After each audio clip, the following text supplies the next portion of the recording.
Year 9, Year 10, Year 11, welcome to your revision on love's philosophy. If you are aiming for a grade 7, a grade 8 or a grade 9 by Percy Bysshe Shelley. If you are studying the other collection of poems, which is Power and Conflict, and you need Percy Bysshe Shelley's Ozymandias, then that is also on my YouTube channel. I am not very good with technology, so this is the screen. So please bear with me because I will go through symbolism and really show you how to hit the higher grades. Before we do anything then, we should take the word philosophy in terms of trying to understand the title of the poem. I find that a lot of students miss the title of the poem as well when they are doing the unseen poetry, and it can give away a lot. So the internet tells you, or your research will tell you, that philosophy is from the Greek and literally means the love of wisdom.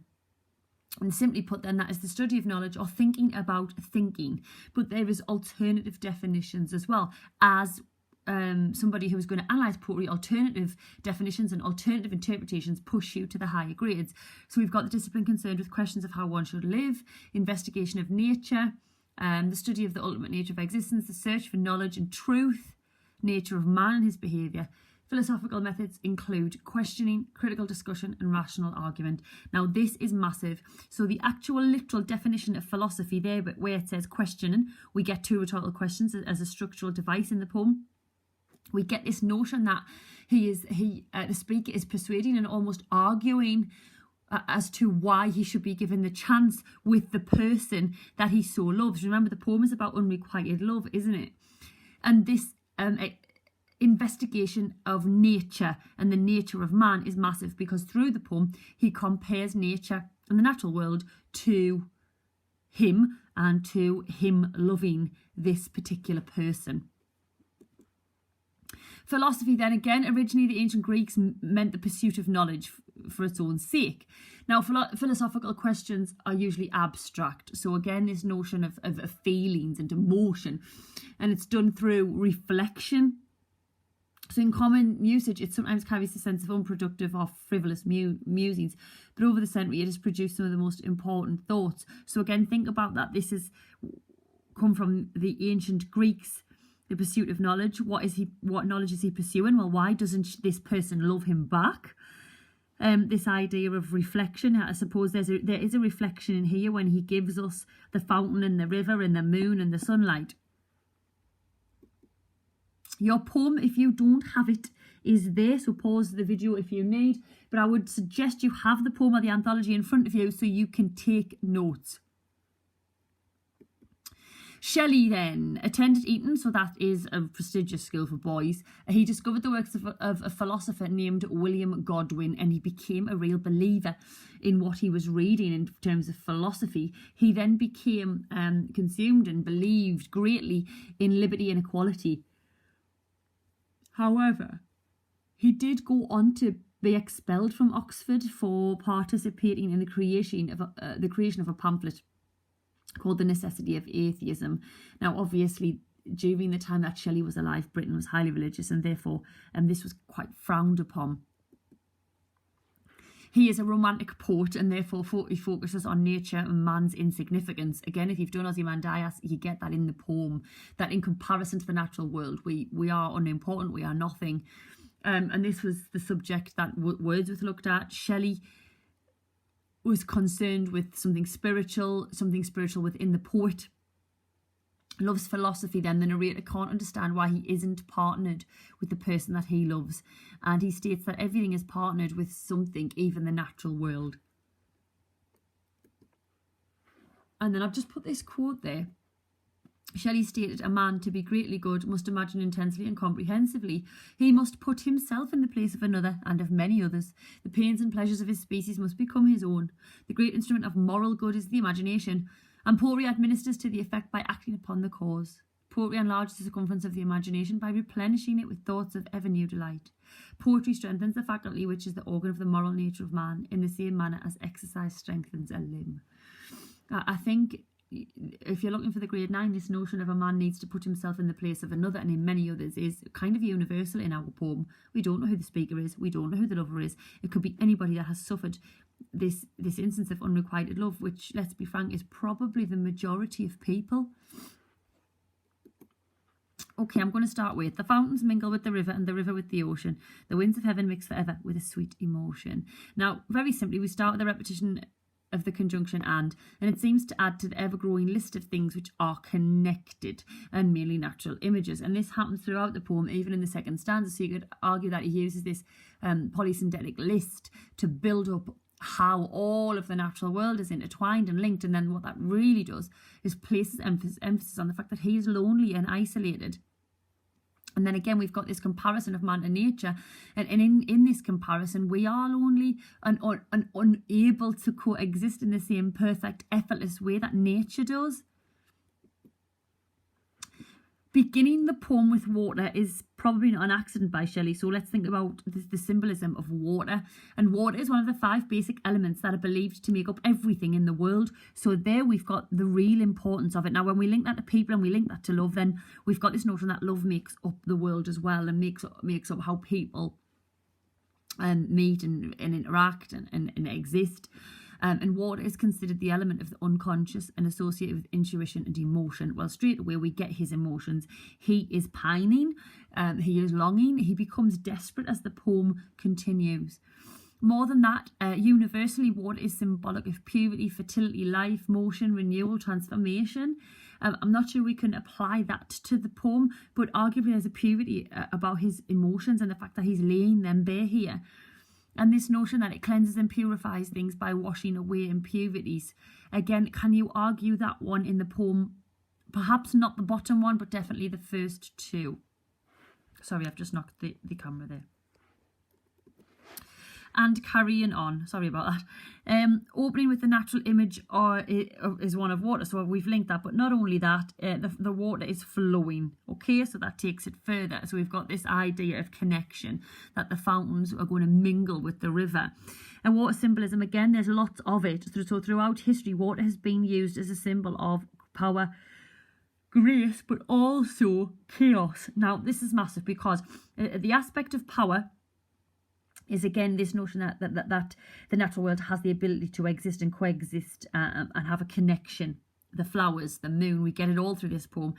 And this idea that we don't, so we, in the face of nature, are powerless. But chaos as well is the fact that we've got this notion of the speaker being lost in his emotions, feeling isolated because it's not being reciprocated. So by starting with water, we've got quite a few different interpretations as to why and the symbolic meaning of this and linked to the speaker.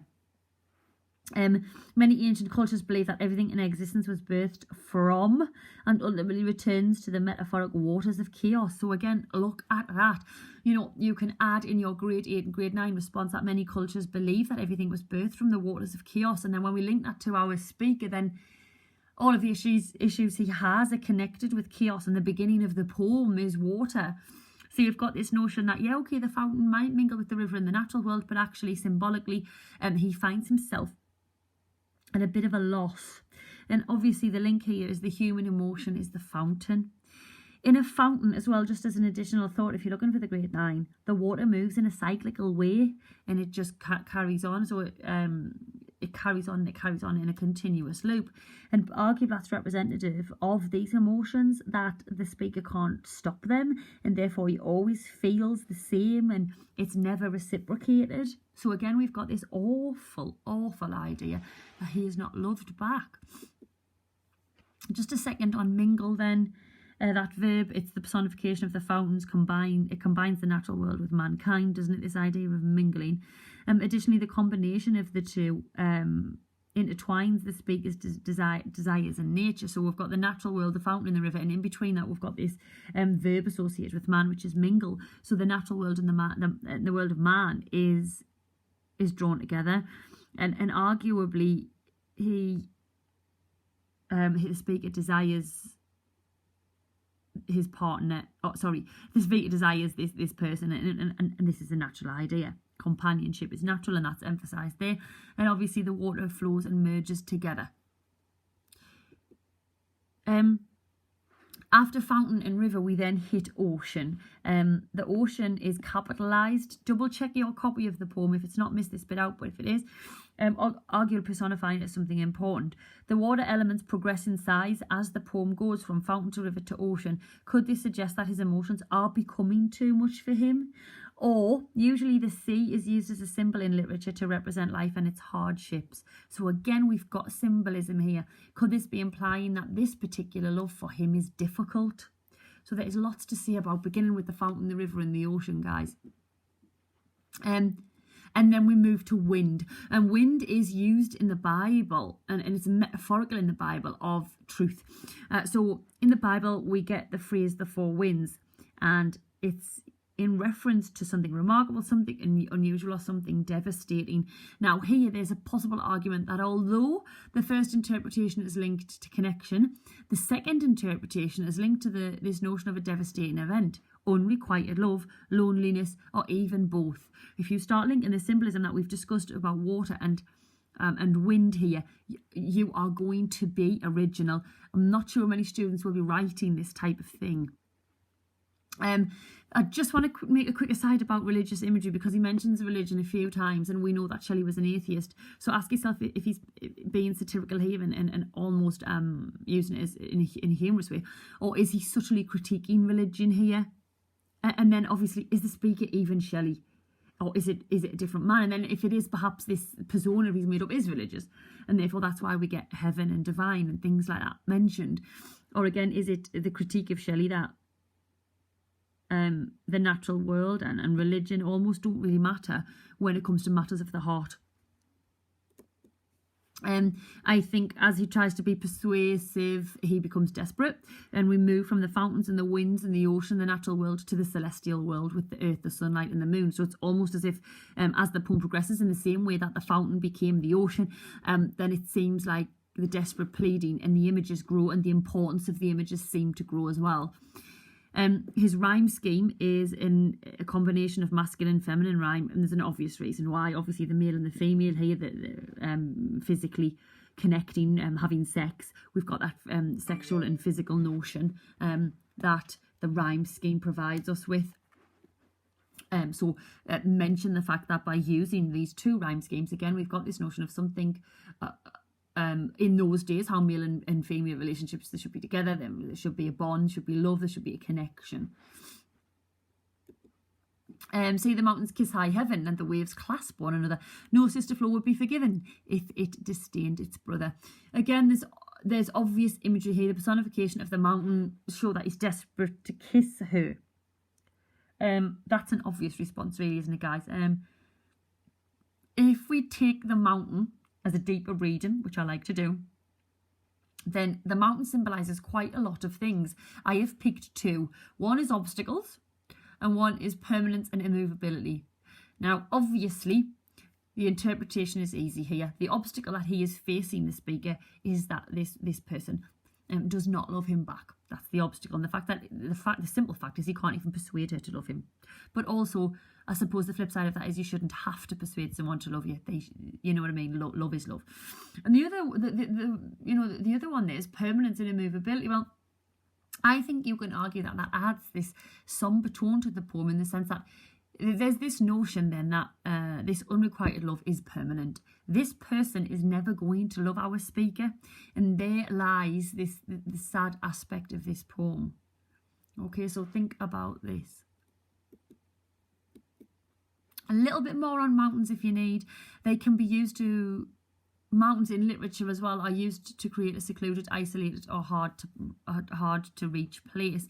So seclusion I've mentioned, and isolation I've mentioned. He feels extremely lonely and isolated here because he's not with this person. And when we add that to the fact that everything around him is intertwined and linked and mingling and touching, then it really is isolated. And this place symbolises loneliness, something difficult to achieve, her love. So again, think about that as a grade 7, 8, 9. And again, how many students will be writing that? Not many. So make sure that this is your point, rather than the obvious thing of the kissing. No sister flower will be forgiven if it disdained its brother. This is the last thing I'm going to say. It's by no means everything, so please don't think it is. It's just if we're aiming high. So this is my last point. No sister flower would be forgiven if it disdained its brother. So there would be no sense in it being lonely. Why would the sister flower choose to be lonely and isolated when it can be together with all the flowers that surround it? So what we've got now is that nature's almost reaching out and touching each other as the poem has progressed. It's the cliched idea that flowers contain connotations of something romantic. Sorry about that, I've totally missed off the earth, so this is my last thing, I apologise. I think the sunlight and the earth is a big one. It's a big metaphor for us. We've gone from flowers now, we've moved, as I say, the progression to celestial imagery is huge. Now, the celestial imagery, I think, takes on the concept of something that, this idea that he can't live without her, because we and the earth can't live without the sun. So when we've got the sunlight and the earth linked here, and we've got that idea. Also, the alternative idea brings in this idea of gravity and connection, which is the main idea in the poem, something linked.